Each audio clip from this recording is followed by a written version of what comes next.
datang hadirat ucap syukur, terima kasih untuk segala kebaikan. Kini kami telah memuji Engkau. Ini saatnya kami akan mendengar sebagian dari firman yang disampaikan oleh hamba-Mu. Rabi hamba-Mu Bapa, kami serahkan dan berikutnya dalam pimpinan-Mu. Hanya di dalam nama Tuhan Yesus kami siapkan hati kami. Kami berdoa dan ucap syukur. Haleluya. Amin. Shalom. Shalom. Baik saudara, puji Tuhan. Terima kasih untuk undangannya untuk menyampaikan kabar baik. Kenalan dulu. Ya, nama saya Stephen. Saya jemaat JB Rock juga, Pak. Tidak ada tongnya ya. Hah? Tidak ada tongnya ya. Tong. Setiap di tong. Baik, saudara, kita akan membukanya dalam Matius 4 ayat 18 sampai 20. Matius 4 ayat 18 sampai 20. Ya. Yang saudara ketemu, Ya.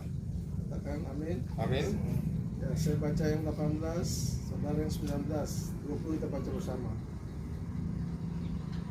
2, 3.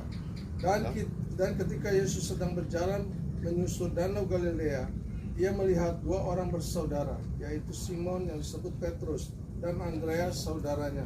Mereka sedang menebarkan jala di danau sebab mereka penjala ikan. Yesus berkata kepada mereka, "Mari ikutlah aku, dan kamu akan menjadikan penjala manusia." Lalu mereka pun segera meninggalkan jalannya dan mengikuti dia. Amin. Baik saudara, malam ini saya beri tema Follow Me. Ya, saudara, kita telah membacanya. Ya, kenapa sih Yesus bilangnya Follow Me? Nah, sini Yesus adalah, kalau saya bilang sebagai orang Kristen, Yesus adalah GPS kita. Ya, Yesus adalah GPS kehidupan rohani kita. Dia tahu tujuan, ya, dia tahu tujuan dan akhir perjalanan yang terbaik, saudara. Ya, jadi kita percaya bahwa GPS buat apa sih? Sekarang kalau kita lihat, kita mau misalnya mau ke Kebayoran nih, kita nggak tahu jalannya kan? Kita nggak tahu jalannya. Kita baru dikasih alamatnya. Kita buka aja GPS. Kita dituntun tuh ya, nah, belok kanan, belok kiri, muter, U-turn gitu.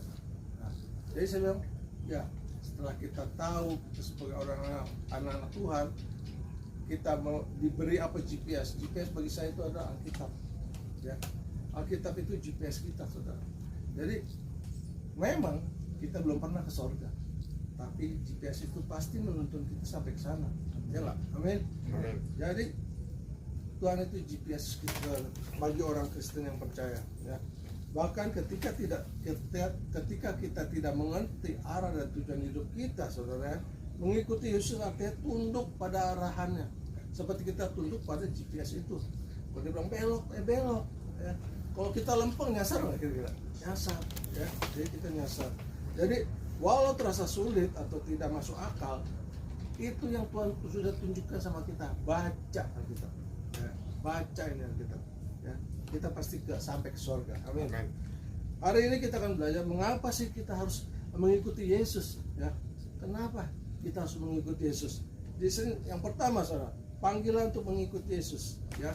Yesus memulai panggilannya apa? Come on, follow me.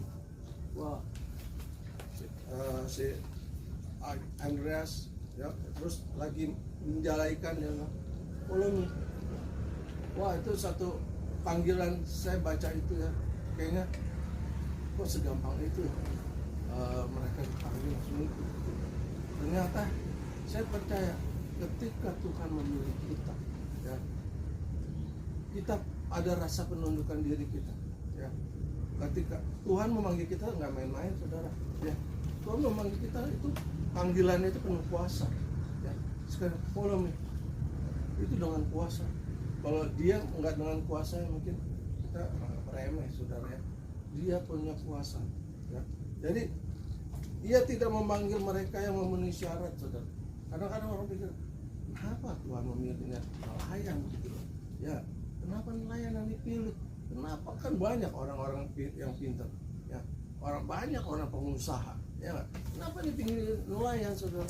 Ya, Tuhan tidak mencari orang, dia mencari orang sederhana, saudara. Amin. Panggilan itu bersifat pribadi. Dia tidak membuat mereka yang terpanggil memenuhi syarat.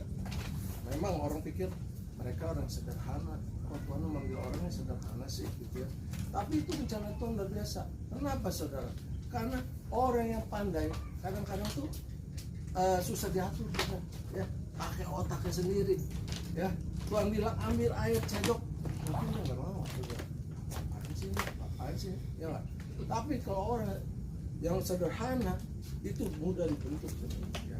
Mudah dibentuk ketika dikasih disuruh, dia pasti menurut, ya. Jadi begitu. Panggilan itu bersifat pribadi dan mendesak, saudara. Kenapa mendesak, saudara? Karena Yesus memanggil orang Farisi terlebih, dia tidak memanggil orang Farisi dulu. Kenapa? Orang Farisi itu udah, firman Tuhan luar biasa, ya. Kita mencatat dia ahli, orang Farisi itu ahli kitab, saudara, ya. Mungkin ya, dia mana mungkin sih tiba-tiba Yesus datang, siapa dia, ya nggak? Masa gue mesti ikutin dia gitu? Dia pakai otaknya, saudara, ya. Dia pakai otaknya. Yesus tidak memanggil orang Farisi kena, jadi dia tahu orang yang sederhana itu bisa berubah. Dia memanggil kita nggak sembarangan, saudara. Amin. Kita ada di sini orang yang dipanggil Tuhan, saudara, ya, nggak sembarangan. Bukan dia asal main comot, saudara. Tidak, saudara, ya. Yesus tidak mengajarkan. Kenapa? Jadi kalau orang yang sudah berilmu, dia memakai akal pikiran sendiri. Itu sudah berilmu. Lalu yang kedua, saudara. Kedua adalah harga mengikut Yesus, ya. Harga mengikut Yesus. Ada harganya yang kira-kira mengikut Yesus. Ada, saudara, ya. Ada harganya. Simon dan Andreas meninggalkan jalan mereka, saudara. Kenapa? Yang menjadi mata pencarian mereka. Kalau kita kadang-kadang pikir, wah, pencarian kita, masa kita tinggalin sih, ya nggak? Masa kita tinggalin hanya mengikut Yesus? Cuma dia panggil ikut aku. Wah, ikut dia gitu. Wah. Nah, pertanyaan, apakah semua orang punya panggilan misi, saudara? Apakah kita panggil semua menjadi misi? Semua orang Kristen dipanggil untuk bersaksi, ya? Bersaksi. Memang tidak semua orang Kristen, tidak semua kita dipanggil untuk jadi pastor, ya. Tidak semua orang dipanggil untuk jadi misionaris yang penuh waktu, ya. Kita semua di sini nggak ada kan orang yang penuh waktu, kan? Bekerja penuh waktu nggak ada, saudara, ya. Ada yang pengusaha, ada yang ini, ya. Tapi Tuhan memberi tugas kita juga, saudara, untuk apa? Bersaksi, ya. Bersaksi, menyaksikan kasih Tuhan. Jadi ada yang dipanggil untuk menjadi apa? Donatur, ya. Donatur. Lalu ada dipanggil untuk apa? Menjadi pendoa. Menjadi pendoa, ya. Jadi setiap kita dipanggil Tuhan punya porsinya masing-masing. Amin. Punya porsi masing-masing. Mengikut Yesus seringkali berarti apa, saudara?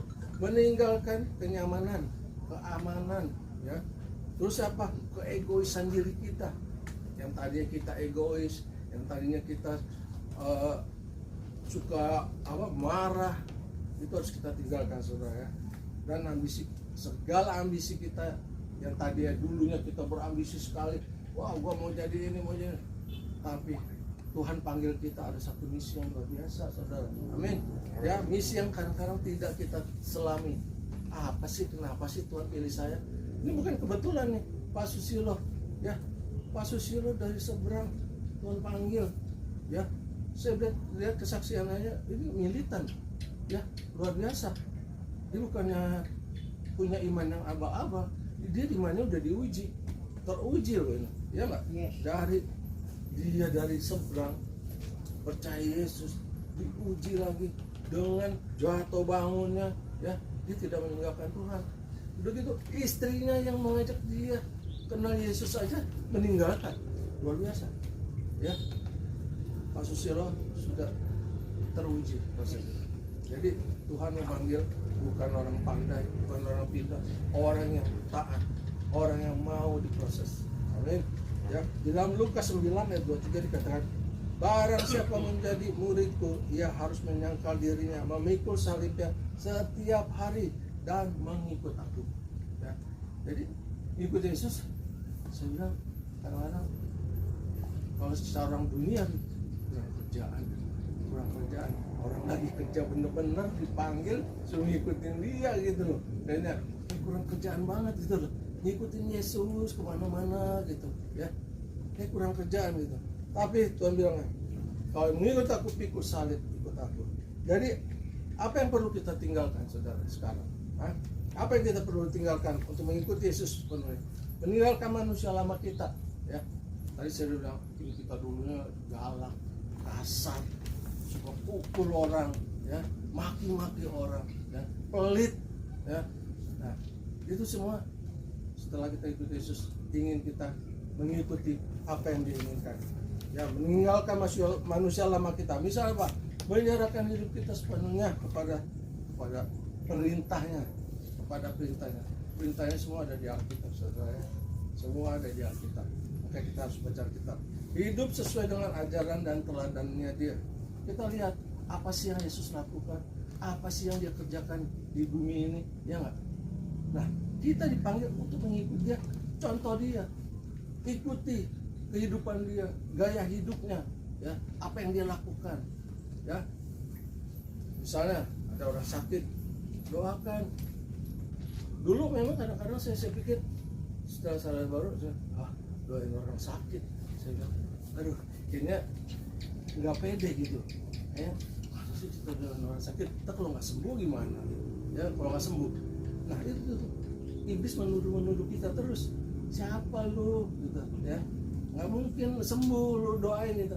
Tapi setelah saya baca, Tuhan bilang apa? Don't be afraid, I'm with you. Aku bersertamu, jangan takut. Wah, saya bilang iya Tuhan, saya percaya Kau beserta saya. Jadi kalau ada orang sakit, apa? Doain aja, nggak usah pikir 2-3 kali deh, nggak usah. Kita percaya Tuhan bersama kita. Amin. Ya, itu mau sembuh mau kagak, ya, itu rencana Tuhan. Kalau memang Tuhan suruh mati, ya mati, ya nggak? Saya pernah doain orang koma, mau dibesuk susah. Saya bilang, suster, saya minta 2 menit deh, dia lagi koma. Cuman hati saya tuh rasanya cepet doain dia belum terima Yesus, dia masuk surga. Jadi hati saya tuh bilang, itu tantenya istri saya. Jadi dia suka ke Gunung Kawi gitu. Jadi saya begitu dia bilang dia koma, dia memang kaya, tapi hati saya begitu dia bilang dia koma, rasanya dek, ya, saya mesti ketemu dia, mesti doain dia. Begitu saya mau doain rumah sakit dulu, nggak bisa Pak, dia koma lagi saya dokter. Sus, tolong deh, saya minta 2 menit, saya janji 2 menit. Tunggu deh setengah jam, saya tunggu lagi setengah jam. Saya bilang, Tuhan, jangan ambil dia, jangan. Saya tuh seolah kayak orang udah hampir ketinggalan pesawat take off gitu. Saya mau ketemu dia, jangan sampai dia meninggal gitu. Jadi begitu saya tunggu setengah jam, saya doa sama istri saya kan, kita doa. Begitu setengah jam panggil, Pak, udah masuk Pak, jangan lama ya Pak, sebentar. Oh ya, saya janji 2 menit. Begitu saya masuk, itu tante istri saya lagi ngapain? Lagi terbaring ini saudara. Tapi begitu saya aku masuk istri, itu bisa begini loh. Stephen, wah, lu saya kira saya bilang, kan memang saya bilang Tuhan, jangan dia sampai dikomai. Saya minta dia sadar. Karena apa? Firman Tuhan bilang apa? Dengan hati orang percaya, dengan mulut orang mengaku, dia diselamatkan. Ya. Jadi saya bilang, saya minta Tuhan dia jangan sampai koma. Benar, begitu kita masuk, dia balik begini, Stephen, dia panggil nama saya. Yes, langsung saya pegang tangan dia. Saya panggil Popo, Popo percaya Tuhan Yesus. Dia bilang, saya percaya. Ikutin saya, doa saya, langsung saya doa. Tuhan Yesus, dosa saya terima sebagai Tuhan dan Juru Selamat. Dia mengucap ikutin saya bilang amin. Wah, saya lega sekali. Saya bilang, jangan takut, Tuhan ada, Tuhan Yesus bersama kamu, ya. Udah, saya panggil orang jati dan Tuhan Yesus. Jangan takut ya Tuhan, ada Tuhan Yesus.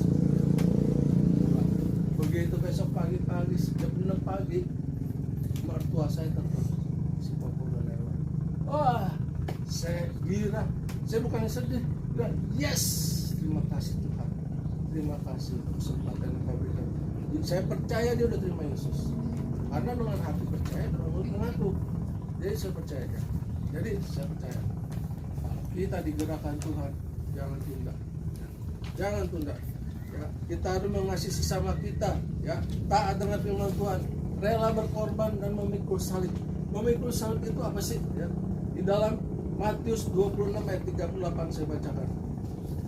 Maka ia maju sedikit lalu sujud berdoa katanya, ya Bapa, jikalau sekiranya mungkin, biarlah cawan ini lalu daripadaku, tapi janganlah seperti yang kehendaki, melainkan seperti yang Engkau kehendaki. Nah, itu taat saudara, taat berkorban, memikul salib Yesus. Secara manusiawinya kita bilang ya tuh Bapak, bolehlah cawan ini berlalu daripadaku, tapi biar kehendakmu yang jadi. Itu artinya apa saudara? Memang maunya kita begini, maunya begini, nggak mau nurutin Bapak. Tapi Bapak maunya B, kita maunya A.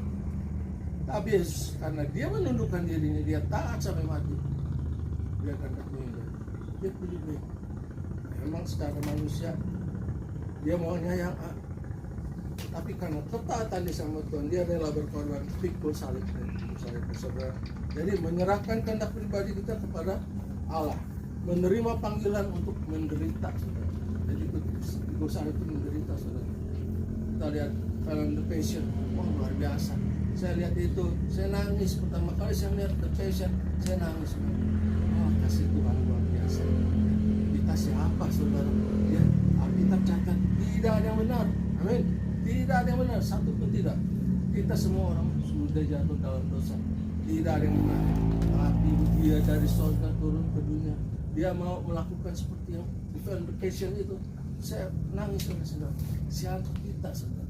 Kalau kita nggak mengucap syukur, ya sudah jadi orang Kristen, main-main, orang nggak tahu diri, saudara. Tidak tahu diri. Dia nggak lihat pengorbanan Yesus. Itu benar-benar itu film harus ditonton oleh semua orang, wajib ditonton. Ya. Lalu yang ketiga, tujuan mengikuti Yesus. Apa sih Tuhan Yesus memanggil follow me? Ya, emang mau ngapain Tuhan? Kadang-kadang ya kita dipanggil gitu, ngapain Tuhan? Yesus berkata, aku akan mengutus kamu menjadi apa? Menjadi fishers of men, menjadi penjala manusia. Dia bilang, bukan menjala ikan lagi sana. Bukan. Kita mau dijadikan penjala manusia. Ya, luar biasa mas saudara. Kenapa sih Tuhan?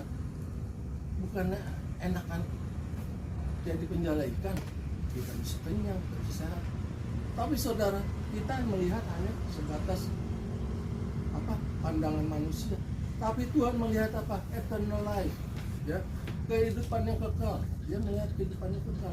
Supaya apa? Dia memanggil kita supaya kita memberitakan, supaya banyak orang mendengar kabar baik, supaya dia juga diselamatkan seperti kita yang ada di tempat ini. Ya, masih banyak nggak orang di luar sana yang belum mendengar? Banyak saudara ya, banyak. Jadi tugas kita kan, ya. Jadi panggilan untuk mengikuti juga merupakan panggilan untuk misi. Ya, tadi sekali lagi saya bilang kita tidak dipanggil untuk menjadi pendeta, menjadi pastor. Tapi Tuhan memberikan misi kepada setiap kita orang percaya, ya. Setiap orang percaya. Hidup kita bukan hanya tentang kesuksesan, tapi juga apa? Tentang makna hidup kita. Ya, makna hidup kita. Kita harus apa? Bermakna hidup kita bagi orang lain. Untuk apa saudara? Agar mereka mengenal kabar baik, mendengar kabar baik, ya. Supaya kita memberitakannya. Tujuan mengikuti Yesus, menuntun, membantu orang lain untuk apa? Mengikuti Yesus juga. Di dalam Matius 28 ayat 19 dikatakan, pergilah, jadikan semua bangsa muridku, baptislah mereka dalam nama Bapa, Putra dan Roh Kudus, dan ajarlah mereka seperti yang telah kuperintahkan kepadamu. Wow, luar biasa nggak saudara? Luar biasa. Dan luar biasa saudara. Ini panggilan misi untuk kita semua saudara. Ya. Tuhan memanggil kita untuk itu. Bukan sekedar kebutuhan daging kita. Kita harus memandang ke eternal life, kehidupan yang kekal. Tuhan punya tandangan yang luar biasa untuk dunia ini, untuk pada semua orang, bukan orang Kristen aja saudara. Ya, berita Injil harus disebarkan kepada setiap orang yang punya telinga harus mendengar. Ya. Semua orang Kristen tidak dijadikan pastor, tapi semua orang Kristen dipanggil untuk apa? Jadi God witness, saksinya Tuhan. Kita harus bersaksi sampai ke ujung-ujung bumi, Tuhan bilang. Amin. Ada yang dipanggil untuk diutus, ada yang mendukung, ada yang mendoakan, ada juga yang mendonatur. Gereja butuh dana. Nah ini udah jadi gembala. Gereja butuh dana? Betul. Butuh. Butuh sekali saudara. Saya setelah lihat, saya bergaul sama Pastor Emso ini, saya lihat, wah jadi gembala luar biasa saudara. Ya, ini banyak, jangan dipikir enak saudara. Jadi gembala itu banyak tanggung jawabnya, menghadapi puluhan kepala saudara, ya nggak? Ada yang ditegur ini marah, yang ini katanya nggak disayang, dibelain ini, wah pusing palanya saudara. Saya bilang luar biasa, saya salut. Ada orang sampai dia mau jadi gembala, Tuhan pasti memilih dia karena dia kuat, dia diberi hikmat, dia diberi kesabaran yang lebih daripada jemaat. Amin, saudara. Saya percaya itu saudara. Ya, jadi kita dipanggil pasti menurut karunia yang diberikan kepada kita masing-masing. Lalu yang keempat, tanggapan terhadap panggilan Yesus. Ketika Yesus memanggil Simon dan Andreas, mereka segera meninggalkan jalannya. Coba, mungkin ada nggak di antara kita ketika kita mendengar kabar baik, yuk ke gereja yuk. Pernah nggak punya pengalaman? Enggak, menolak. Pertama, mungkin contohnya nih, pokok saya sendiri. Pokok saya itu waktu itu kan punya istri orang Medan. Dia tuh masih sembahyang makwanim kan. Saya bilang sama pokok saya, kok ajak anak-anak ke gereja, istri anak ke gereja. Saya diapain saudara? Dia ketawain saya saudara. Dia bilang apa? Jangan ke pendeta gila deh. Dia bilang jangan ke pendeta gila. Saya ya udah saya diam. Saya bilang kan kita hanya Tuhan pakai kita memberitakan. Selebihnya urusan Roh Kudus kan, ya nggak? Ya udah. Dia ensor saya bilang gini, saya kasih tahu kamu ya, pendeta itu nyari duit, enggak, gereja itu nyari duit, katanya, lu dibegoin, gitu. Ya udah. Kan dalam memberitakan Injil kita nggak boleh berdebat, saudara, nggak boleh. Yang marah begitu. Ada teman saya kasih tahu temennya nih, dia nggak percaya bahasa roh. Kalau dia percaya bahasa roh, tapi dia memaksakan kayak kehendak dia. Lu gimana sih gereja lu ngedidiknya nggak bener tuh gereja. Kan dia teman saya, iya gua kasih tahu dia nggak mau ngerti tentang bahasa roh. Gua pengen gampar ya. Jangan bisa bilang apa? Dia mau gampar. Itu namanya, bukan nginjilin orang, ngajakin berantem bisa bilang. Jangan, nggak boleh begitu. Iya, gue udah jelasin berkali-kali, dia nggak ngerti. Gue udah nggak sabar, udah gampar sekalian. Sampai saya bilang, aduh jangan ya. Jadi nanti memang setiap kita punya pengalaman masing-masing ya saudara. Mungkin bapak juga begitu waktu diajak jadi Kristen mikir juga ya pak, nggak mikir lah gitu. Kesalahannya gue pindah agama gitu. Pasti gitu mikir. Jadi itu satu proses yang Tuhan berikan pada kita ya. Tidak ada, puji Tuhan sih saya memang dari kecil kebenaran. Saya udah Kristen pak. Ya, waktu itu Katolik. Waktu itu saya udah Katolik pak. Jadi kalau kita dipanggil Tuhan menunda-nunda, berarti itu ketaatan yang tertunda. Sama aja nggak taat saudara ya. Tidak taat. Pasti Tuhan proses. Kalau Tuhan sudah pilih kita masih nolak-nolak, pasti diproses Tuhan. Amin nggak? Pasti diproses Tuhan. Jadi apakah kita segera menanggapi panggilan Yesus atau apakah kita memikirkannya? Itu proses ketika kita mendengar panggilan Tuhan. Tidak semua orang sama. Ada yang dipanggil langsung nurut, ada yang dipanggil mungkin 10 tahun lagi baru ngikut Yesus. Ada kayak saya punya empu ya. Dia tuh, saya bilang sama dia juga, saya banyak kesaksian juga. Saya bilang, ajak anak ke gereja.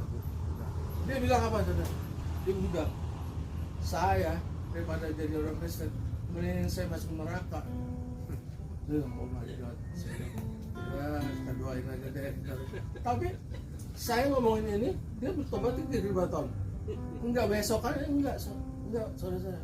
Tahu nggak berapa tahun? Ada kali 15 tahun kemudian, tuh saya dengar, dia dibaptis. Haleluya. Nah, jadi saya pikir apa?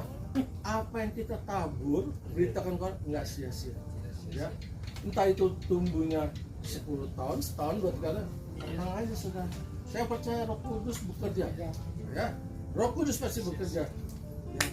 Jadi Yesus sampai saat ini masih memanggil saudara, come follow me, ya, kepada semua orang tuh. Melalui siapa? Melalui kita, saudara. Ya, sebenarnya Yesus nggak ada di sini lagi, saudara. Jadi tugas itu diberikan kepada kita. Jadi kalau orang mengenal Yesus, come follow me, gitu. Ya, karena kita sudah banyak belajar dari Alkitab, ya. Jadi bukan untuk hidup yang mudah, tapi untuk hidup memiliki tujuan yang kekal, ya. Agar kita di dunia ini juga mencetak legacy, amin. Supaya hidup kita juga menjadi berarti bagi orang lain, ya, bukan buat diri sendiri. Ketika kita mengikuti Yesus, kita memperoleh hidup yang kekal, identitas dan misi yang sejati. Di dalam Matius 28 ayat 18 sampai 20 dikatakan, Yesus mendekati mereka dan berkata, kepadaku telah diberikan segala kuasa di surga dan di bumi. Ya. Karena itu pergilah, jadikan semua bangsa muridku dan baptislah mereka dalam nama Bapa dan Anak dan Roh Kudus, dan ajarlah mereka melakukan segala sesuatu yang telah kuperintahkan padamu, dan ketahuilah aku menyertai kamu senantiasa. Jadi ingat saudara, Yesus berkata, Yesus is responsible with our life. Dia bertanggung jawab atas hidup saudara dan saya. Amin saudara. Amin. Dia bertanggung jawab. Kalau dia panggil kita, dia bos kita saudara. Ya. Dia bertanggung jawab atas hidup saudara dan saya. Saya percaya kalau kita setia mengikuti dia, dia bertanggung jawab. Jadi jangan takut saudara. Ya, jangan takut akan hidup kita saudara. Jangan takut. Ya, kita percaya dia yang berdaulat atas hidup saudara dan saya. Mari kita satu dalam doa. Haleluya. Terima kasih Tuhan. Kami telah menyampaikan sebagian dari firman kami berikan Tuhan. Tuhan, aku mendengar panggilan-Mu hari ini. Aku memilih untuk mengikuti-Mu, bukan hanya dengan kata-kata, tapi dengan seluruh hidupku Tuhan. Bantu aku meninggalkan jalanku dan berjalan di dalam tujuan-Mu. Terima kasih Bapa di surga, kami serahkan jalan-jalan berikut kami dalam pimpinan-Mu. Hanya di dalam nama Tuhan Yesus kami berdoa dan mengucap syukur dan percaya, katakan amin.